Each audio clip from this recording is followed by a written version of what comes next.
Hello dear students, ఇవాళ business organisation మేనేజ్మెంట్లో మనం లాస్ట్ టాపిక్ అంటే ఇప్పుడు దాకా మనం articles of association, memorandum of association చూసాం. ఈ క్లాస్లో ప్రాస్పెక్టస్ అంటే ఏంటి, ఈ ప్రాస్పెక్టస్ ఉపయోగం ఏంటి, దాని మీద మనం డిస్కస్ చేసుకుందాం. అండ్ ఈ వాట్ ఈస్ ప్రాస్పెక్టస్ అంటే యూజువల్గా ప్రతి కంపెనీకి ఒక ప్రాస్పెక్టస్ ఉంటుందన్నమాట. అంటే ఆఫ్టర్ గెట్టింగ్ ఇన్కార్పొరేషన్ అంటే కంపెనీ ఎస్టాబ్లిష్ అయిన తర్వాత the promoters will raise financials. మనకి ఎవరైతే ఫైనాన్స్ పెడతారో వాళ్ళందరినీ రైజ్ చేస్తారు. So the public will be investing in the company shares, డిబెంచర్స్లో ఇన్వెస్ట్ చేస్తారు. దానికి కంపెనీ వాళ్ళు ఒక ప్రాస్పెక్టస్ తయారు చేస్తారు. ప్రాస్పెక్టస్ అంటే దాంట్లో కంపెనీ వాళ్ళు ఏం ప్రోడక్ట్స్ తయారు చేస్తారు, ప్రమోటర్స్ ఎవరు, వాళ్ళకి ఎక్స్పీరియన్స్ ఏంటి, వాళ్ళు ఏ మార్కెట్స్లో వాళ్ళు ఎస్టాబ్లిష్ అవుతారు, ఇవన్నీ కూడా ఈ ప్రాస్పెక్టస్లో ఇన్కార్పొరేట్ చేస్తాం. సో ఇక్కడ the prospectus means any document describe or issued as prospectus include the notice, circular, advertisement and other document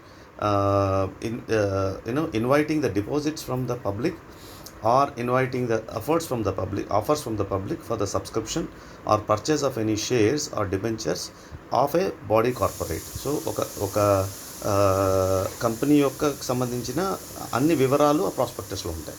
సాధారణంగా ప్రాస్పెక్టస్ మనం ఎడ్యుకేషనల్ ఇన్స్టిట్యూషన్లో చూస్తుంటాం. కాలేజ్ వాళ్ళు లేకపోతే స్కూల్ వాళ్ళు ఒక ప్రాస్పెక్టస్ తయారు చేస్తారు. వాళ్ళు ఆఫర్ చేసే కోర్సులు ఏంటి, ఆ కోర్సులు చదువుకుంటే ఏమవుతుంది, వాళ్ళు ఆఫర్ చేసే ఫెసిలిటీస్ ఏంటి, ఇవన్నీ కూడా ప్రాస్పెక్టస్లో ఉంటాయి. అలాగే కంపెనీ వాళ్ళు ప్రాస్పెక్టస్ అని. సో ఒక కంపెనీ షేర్స్కి వెళ్తుంది అంటే డెఫినెట్గా వాళ్ళు ప్రాస్పెక్టస్ అనేది డెవలప్ చేస్తారనమాట. One second, then will go to the next is దాంట్లో the contents, the following matters will be discussed in the prospectus. అందులో ఇది మీకు ఇచ్చిన మెటీరియల్ గైడ్లో సో 106 పేజ్లో కూడా ఉంటుంది, చూడండి. The name and full address of the company. So తప్పకుండా కంపెనీ వాళ్ళు నేమ్ అది ఉండాలి, వాళ్ళ ఫుడ్ అడ్రస్ ఉండాలి. Full particulars about the signatories and of to the memorandum of association and the number of shares taken by them. So మొత్తం signatories ఉండాలి and number of shares taken up by them ఉండాలి. The number of classes of the shares, so the interest of the share holders, property and profits of the company ఉండాలి.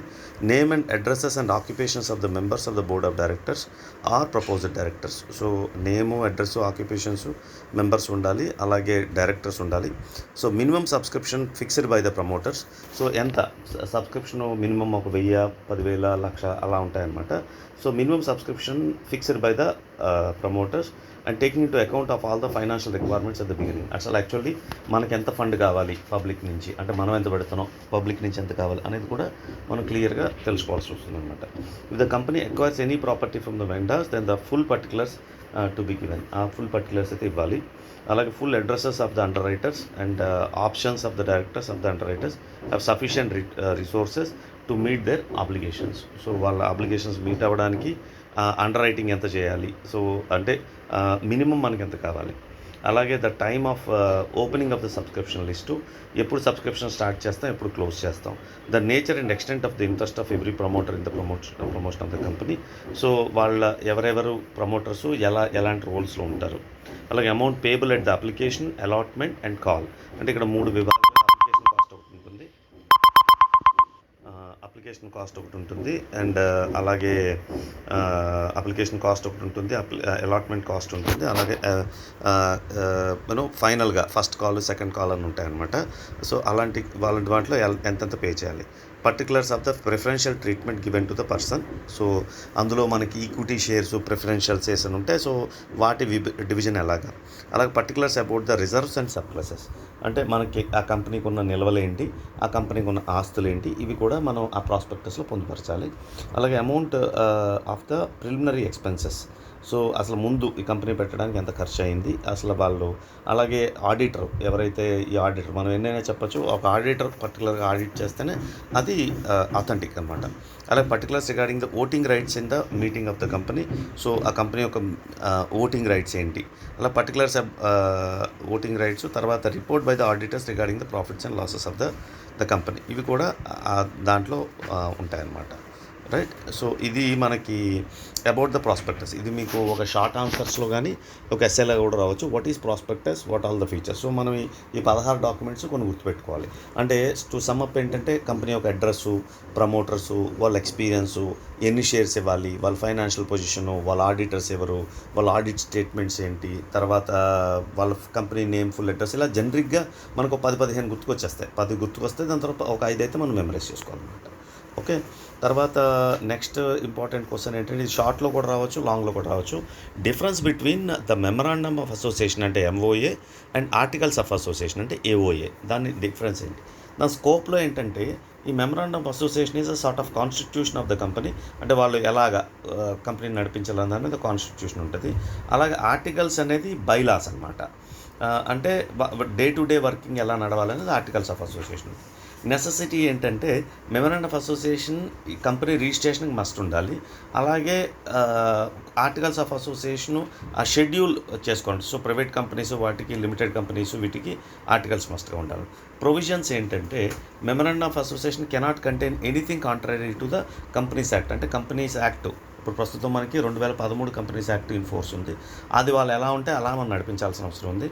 Articles is it is cannot contain anything or both. అంటే actually మన companies వాళ్ళు follow అవ్వచ్చు, మనకంటూ own articles మనం రాసుకోవచ్చు, మనకి ఎలాగ అనుగుణంగా ఉంటే అలా చేసుకోవచ్చు అనమాట.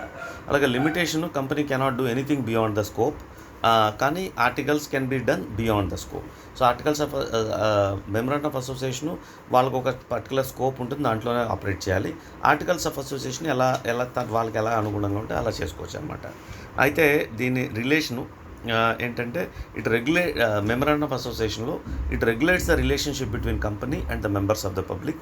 సో ఇది company and members of the public కి రెగ్యులేట్ చేసుకుంటుంది. ఆర్టికల్ ఏంటంటే it defines the relationship between the company and amongst the members of themselves. So ఈ రెండు ఇలా జరుగుతుంది అనమాట.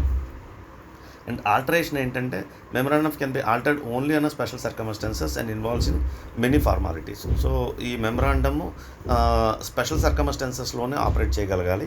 అలాగే ఈ ఆల్టరేషన్ ఆఫ్ ద ఆర్టికల్స్ ఇది యాక్చువల్లీ దీనిలో స్పెషల్ సర్కమ్స్టెన్స్లోనే ఆల్టర్ చేయాలి. అంటే ఏదైనా మార్పులు చేర్పులు ఉంటే పర్టికులర్ చాలా అవసరమైతే చేయకూడదు. ఇది మనకి ఎలాగ అనుగుణంగా ఉంటే అలా చేసుకోవచ్చు. Articles of association is not difficult, మనకు ఎలా అనుగుణంగా అంటే అలా చేసుకోవచ్చు అనమాట. So this is the major difference between articles of association and memorandum of association. So మనం ఈ క్లాస్లో మనం ప్రాస్పెక్టస్ అంటే ఏంటి, వాటి కంటెంట్స్ ఏంటి, అంటే మొత్తం 16 కంటెంట్స్ గురించి మాట్లాడుకున్నాం. అలాగే memorandum of association, articles of association, వాటి స్కోప్ ఏంటి, దాని నెసెసిటీ ఏంటి, దాని ప్రొవిజన్స్ ఎలాగా, దాని లిమిటేషన్స్ ఏంటి, దాని రిలేషన్షిప్ ఏంటి, దాని ఆల్టరేషన్ చేసుకోవడం ఎలాగా అన్న 2 ఇంపార్టెంట్ క్వశ్చన్ మనం మాట్లాడుకున్నాం. సో దీంతో మీకు యూనిట్ 3 అయిపోతుంది. రేపు నెక్స్ట్ క్లాస్లో మనం యూనిట్ 4 మొదలు పెట్టుకుందాం. అది మేనేజ్మెంట్ అనమాట. ఈలోపు మీకు ఇచ్చిన మెటీరియల్స్ అది కొంచెం చదవండి. నేను యూనిట్ 4 నెక్స్ట్ క్లాస్లో స్టార్ట్ చేస్తాను. Thank you. అందరూ ఇంట్లో సేఫ్గా ఉండండి. బయట పరిస్థితులు అస్సలు బాగాలేవు. Be very very careful and take sufficient precautions as prescribed the government. And మనం అందరం రెస్పాన్సిబుల్గా ఉండాలి. Thank you all.